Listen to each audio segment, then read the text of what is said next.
ባላደራው 206,000 ተጭበረበርኩ ያሉት አቶ ታምሩ ቦሌ ሸገር ገባ ብሎ ስፖርት ሰርቶ ሲወጣ አገኘኝ።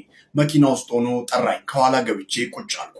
አወራኝ። ሁሌ ያዩታል፣ በሽተኛ እንደሆኑ ያስታውቃሉ አለኝ። ከ1972 ጀምሮ ታሪኬን ሳጫውተው ከኔ ጋር አለቀሰ። ባለ 110,000 ብር ባለ 200 የታሰረ ሁለት ሰጠኝ።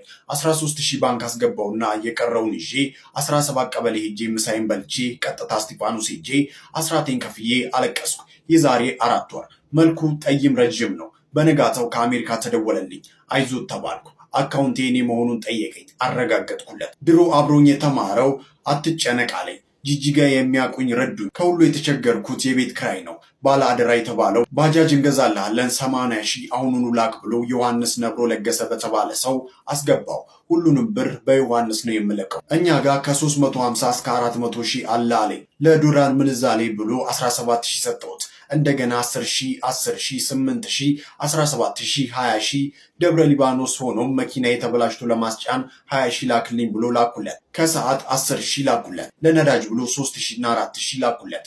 ባለውለታችን ነህ ይለኛል። በእኔ አካውንት ወደ 260 ብር ገባ። ከዚያ ውስጥ 206,000 ብር በተለያየ ጊዜ አታሎ ወሰደብኝ። በመጨረሻም 11,000 ትከፍላለህ ሲለኝ ተናድጄ አልከፍልም አልኩት እና በመጨረሻ 6,000 ላኩለት። በመጨረሻም በብዙ መከራ ለባላደራው ተደውሎ እኔ አይደለውም ብሏል።